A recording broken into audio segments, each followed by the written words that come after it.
새해가 밝았습니다. 이 귀한 시간을 빌어 여러분의 가정과 삶 속에 하나님의 크신 은혜와 평강이 가득하기를 먼저 기도합니다. 시작되는 한 해 주님 안에서 모든 소망이 아름답게 피어나길 축복합니다. 오늘 우리가 함께 나눌 이야기에 앞서 잠시 여러분께 부탁의 말씀을 드립니다. 만약 이 이야기가 여러분의 마음에 작은 울림이라도 준다면 그 은혜를 주변의 소중한 이들과 함께 나누어 주십시오. 공유와 구독은 단순히 숫자를 늘리는 행위가 아니라 어두운 세상에 빛의 메시지를 전하는 귀한 사역의 동참입니다. 이 채널을 통해 더 많은 영혼들이 하나님의 사랑을 발견할 수 있도록 여러분의 작은 손길이 큰 통로가 되어줄 것입니다. 여러분의 그 선한 마음에 주님의 축복이 항상 함께 하시기를 소망합니다. 자, 이제 마음을 가다듬고 우리의 신앙을 깊이 들여다보는 여정을 시작하겠습니다. 새해를 맞이하면 우리는 늘 새로운 다짐을 합니다. 더 나은 사람이 되겠다고, 더 의미 있는 삶을 살겠다고 말입니다. 그렇다면 영적인 삶에서, 우리의 신앙 여정에서 더 나은 그리스도인이 된다는 것은 과연 무엇을 의미할까요? 우리는 먼저 마음을 열고 하나님을 향한 찬양으로 나아가겠습니다. 우리의 호흡이 있는 모든 순간, 살아 숨쉬는 모든 것이 주님을 찬양해야 할 이유입니다. 가장 깊은 골짜기에서 방황할 때도, 가장 높은 산 정상에 서 있을 때도, 확신에 가득 찰 때도, 의심에 흔들릴 때도 우리의 입술은 주님을 향한 찬양을 멈추지 말아야 합니다. 찬양은 우리의 무기이며 여리고 성을 무너뜨린 함성보다 더 강력한 힘을 지녔습니다. 살아 숨쉬는 동안 내 영혼아 주님을 찬양하라. 잠잠히 있지 말라.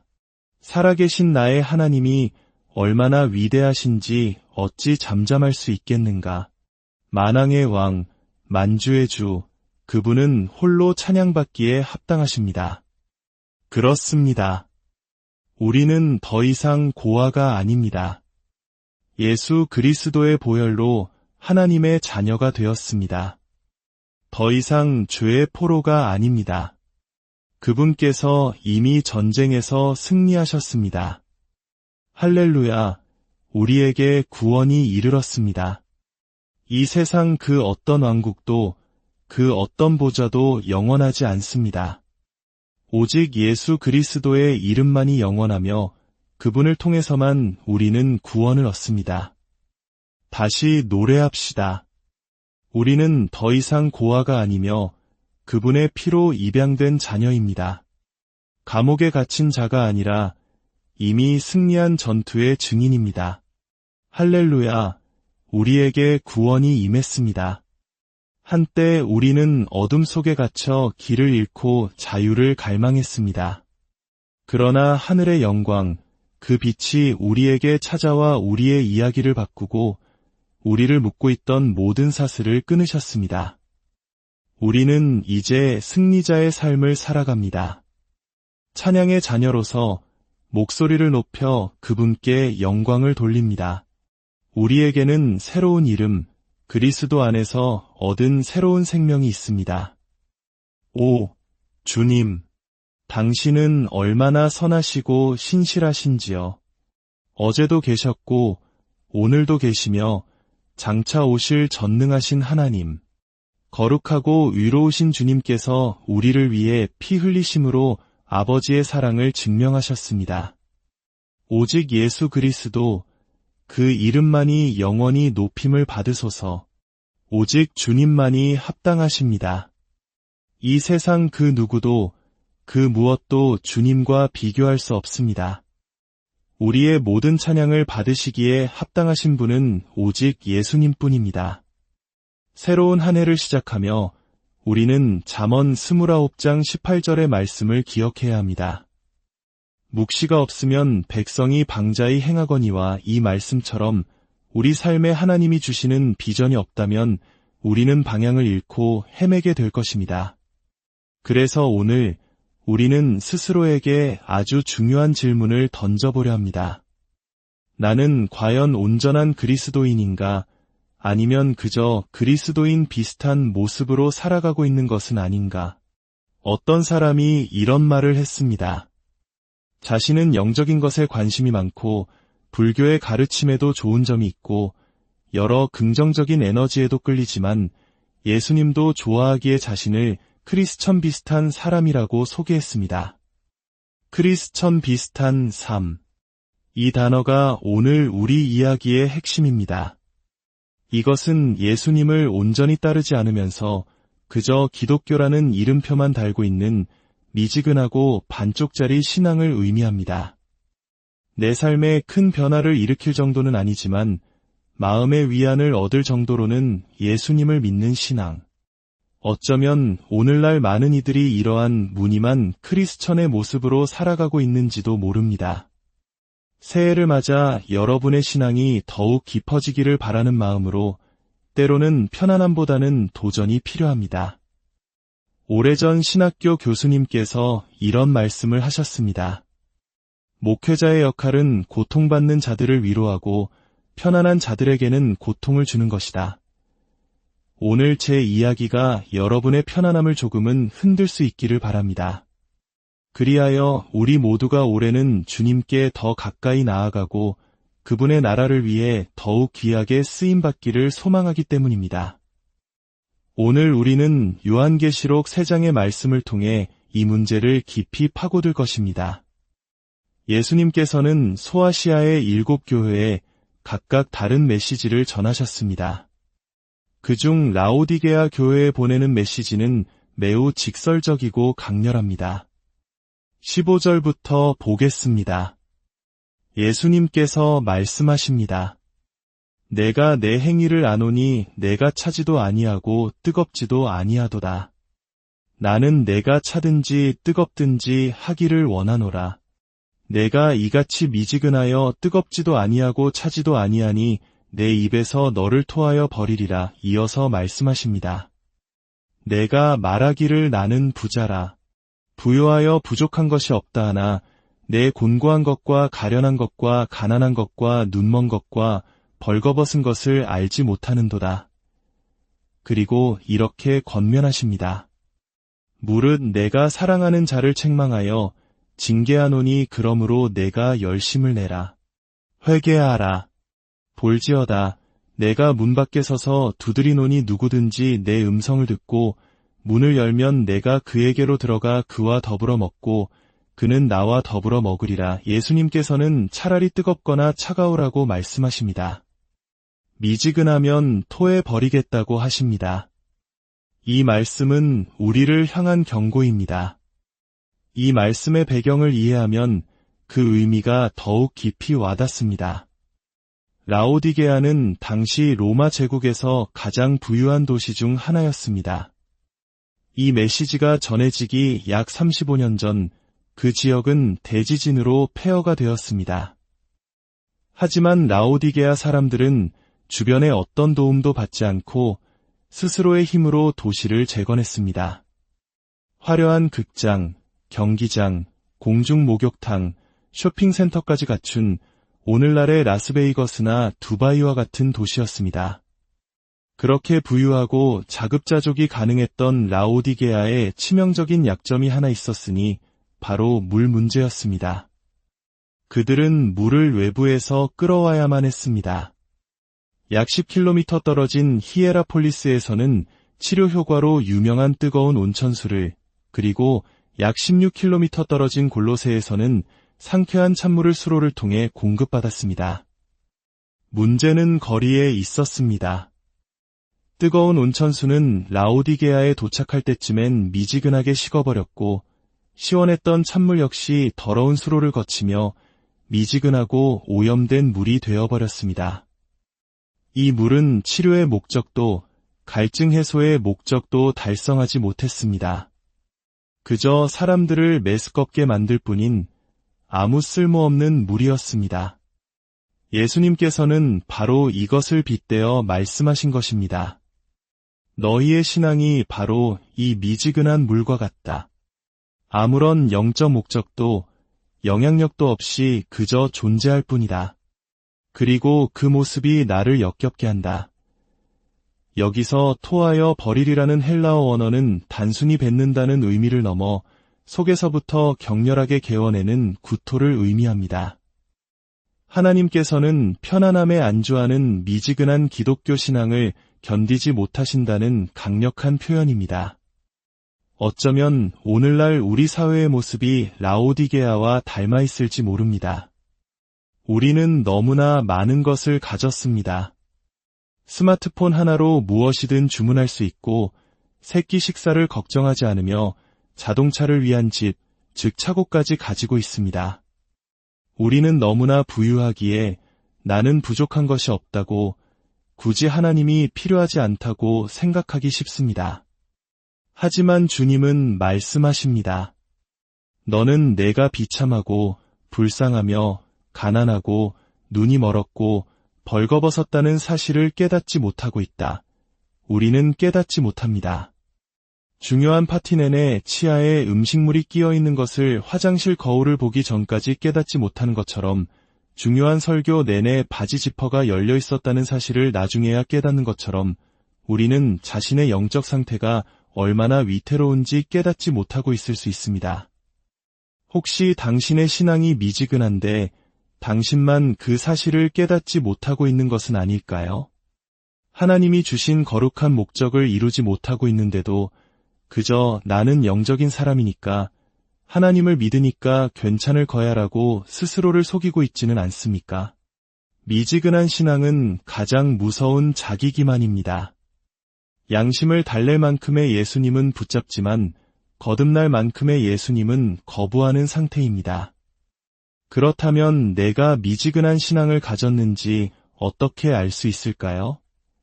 5가지 신호를 통해 스스로를 점검해 봅시다. 첫째, 하나님의 인정보다 사람의 인정을 더 갈망합니다. 하나님을 기쁘시게 하는 삶보다 사람들에게 잘 보이고 무리에 섞이고 인기를 얻는 것을 더 중요하게 생각합니다. 예수님을 따르기 위해 튀는 행동을 하기보다는 군중 속에 섞여 편안하게 흘러가기를 원합니다. 그러나 예수님은 분명히 말씀하셨습니다. 모든 사람이 너를 칭찬할 때 너에게 화가 있다. 둘째, 자신의 죄를 합리화합니다. 하나님이 기뻐하시지 않는 죄를 삶 속에 두고도 남들도 다 하는데 뭐 아무에게도 피해 안 주잖아라며 대수롭지 않게 여깁니다. 이사야 선지자는 경고했습니다. 악을 선하다 하며 선을 악하다 하는 자들에게 화 있을진저. 셋째, 자신의 믿음을 거의 나누지 않습니다. 예수님을 믿는다고 말은 하지만 세상의 빛으로 살아야 한다는 소명 앞에서는 그건 내 은사가 아니야, 사람들을 불편하게 하고 싶지 않아라며 뒷걸음질 칩니다. 당신과 수년간 함께 일한 동료가 당신이 그리스도인이라는 사실을 알게 되었을 때 깜짝 놀랄 정도라면 우리는 스스로를 돌아보아야 합니다. 넷째, 필요할 때만 하나님을 찾습니다. 평소에는 하나님을 삶의 중심에 두지 않고 그분의 말씀으로 하루를 시작하거나 그분의 인도하심을 구하지 않다가 위급한 상황이 닥쳤을 때만 하나님을 긴급 출동 서비스처럼 찾습니다. 하나님은 우리가 필요할 때 사용하는 도구가 아니라 우리가 경배하고 경외해야 할 창조주이십니다. 다섯째, 세상과 구별되지 않는 삶을 삽니다.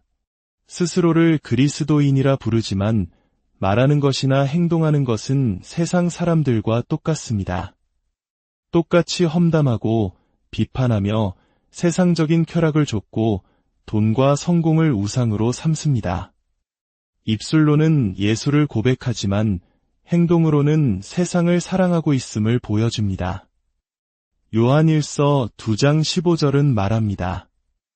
누구든지 세상을 사랑하면 아버지의 사랑이 그 안에 있지 아니하니, 이 말을 듣고 마음이 찔리시나요? 예수님께서 나에게 화가 나신 것은 아닐까 걱정되시나요? 결코 그렇지 않습니다. 주님은 당신을 상상 이상으로 사랑하십니다. 예수님께서 라오디게아 교회를 책망하신 것은 그들을 미워해서가 아니라 너무나 사랑하셨기 때문입니다. 물은 내가 사랑하는 자를 책망하여 징계하노니 부모가 자녀를 사랑하기에 잘못을 바로잡아 주듯 성령께서 지금 당신의 마음에 불편함을 주신다면 그것은 하나님께서 당신을 사랑하신다는 가장 강력한 증거입니다. 그렇다면 어떻게 이 미지근함에서 벗어나 뜨거운 신앙으로 나아갈 수 있을까요? 과거의 저라면 매일 말씀을 읽고 기도하고 소그룹에 참여하고 헌금하고 예배에 힘쓰라는 등 여러 가지 목록을 나열했을 것입니다. 하지만 오늘은 단 한 가지만을 제안하고 싶습니다. 당신의 삶을 변화시킬 단 한 가지. 그것은 바로 매일 믿음을 요구하는 무언가를 하는 것입니다. 매일 예수님을 신뢰해야만 할 수 있는 일을 하나씩 해보는 것입니다. 그것은 친구들이 비웃더라도 옳은 일을 선택하는 용기일 수 있습니다. 하나님이 느껴지지 않을 때라도 믿음으로 그분을 예배하는 것일 수 있습니다. 내게 상처 준 사람을 용서하는 것일 수도 있습니다. 소그룹에서 용기를 내어 소리내어 기도하는 것일 수도 있습니다. 아직 믿지 않는 친구를 교회에 초대하는 것일 수도 있습니다. 처음으로 11조를 드리는 것일 수도 있습니다. 불가능해 보이는 일을 놓고 하나님께 간절히 기도하는 것일 수도 있습니다. 히브리서 11장 6절은 말합니다. 믿음이 없이는 하나님을 기쁘시게 하지 못하나니 우리가 매일 믿음의 행동을 선택할 때 우리는 결코 미지근한 크리스천 비슷한 사람으로 머물 수 없습니다. 우리의 신앙은 사람들을 섬기고 하나님께 영광을 돌리며 뜨거워질 것입니다. 그때 우리는 더 이상 사람들의 시선을 의식하지 않고 오직 하나님의 인정을 구하게 될 것입니다. 죄를 합리화하는 대신 고백하게 될 것이며 믿음을 숨기는 대신 담대하게 전파하게 될 것입니다. 필요할 때만 하나님을 찾는 것이 아니라 삶의 모든 순간 그분을 최우선으로 두게 될 것입니다. 당신은 세상과 구별된 다른 사람이 될 것입니다. 예수님께서는 말씀하셨습니다. 볼지어다 내가 문 밖에 서서 두드리노니. 주님은 지금도 당신의 마음의 문을 두드리고 계십니다. 헬라어 원문에서 이 두드린다는 표현은 한 번으로 끝나는 행동이 아니라 계속해서 지속되는 행동을 의미합니다. 주님은 포기하지 않고 지금도 계속해서 당신의 문을 두드리고 계십니다. 예수님께서 당신을 위해 문을 여셨습니다. 그 문은 어떤 인간도 닫을 수 없는 구원의 문입니다. 당신이 어떤 삶을 살았든 얼마나 미지근한 신앙에 머물렀든 그 문은 당신을 향해 활짝 열려 있습니다. 당신이 할 일은 그 문을 통해 안으로 들어가는 것뿐입니다. 이제 우리는 더 이상 편안함을 구하는 신앙에 머물러서는 안 됩니다. 우리는 하나님께 신실함을 구해야 합니다. 우리의 안락함보다 만왕의 왕이신 그분에 대한 헌신을 우선해야 합니다. 능력은 없이 모양만 갖춘 신앙을 거부해야 합니다. 주님은 당신의 마음의 일부가 아닌 전부를 원하십니다. 모든 것을 남김없이 드리기를 원하십니다. 자신을 부인하고 당신을 위해 하늘 보좌를 버리고 이 땅에 오셔서 피 흘리신 그분을 온전히 따르기를 원하십니다. 혹시 오늘 말씀을 들으며 어쩌면 나도 미지근한 신앙인이었구나 깨닫게 된 분이 계십니까? 괜찮습니다. 예수님은 지금도 당신을 기다리시며 문을 두드리고 계십니다. 문을 여십시오. 그분을 당신의 삶의 주인으로 모셔 드리십시오. 그러면 그분께서 당신의 모든 죄를 용서하시고 당신을 새롭게 하시며 당신을 위해 예비하신 놀라운 삶과 소명, 그리고 목적을 보여주실 것입니다. 오늘 당신의 죄로부터 돌아서서 믿음의 발걸음을 내디드십시오. 예수님을 당신의 구원자로 부르십시오. 은혜로 믿음을 통해 우리는 구원받습니다. 나의 노력이 아닌 오직 그분의 완벽하신 사역을 믿을 때 우리는 새로운 생명을 얻습니다. 이제 다 함께 기도하겠습니다. 만약 주님을 당신의 삶의 주인으로 모시기로 결단했다면 저를 따라 기도해 주십시오. 하늘에 계신 아버지, 믿음으로 주님께 나아갑니다. 저의 모든 죄를 용서하여 주옵소서. 제 삶의 첫 번째 자리에 주님을 모십니다. 나의 주님, 나의 구원자이신 예수님, 주님을 더욱 알기 원하며 언제나 주님을 섬기기 원합니다. 제게 새로운 생명을 주심에 감사합니다. 저의 모든 것을 주님께 드립니다. 예수님의 이름으로 기도합니다. 아멘. 이 기도를 함께 드린 모든 분들을 축복합니다. 여러분은 하나님의 가족이 되었습니다. 이제 예수님과 함께하는 놀라운 모험이 시작되었습니다. 이 새로운 여정 가운데 하나님의 크신 은혜와 인도하심이 늘 함께하기를 기도합니다. 새해에는 미지근함을 버리고 매일 믿음으로 살아가는 뜨거운 그리스도인이 됩시다. 하나님을 기쁘시게 하는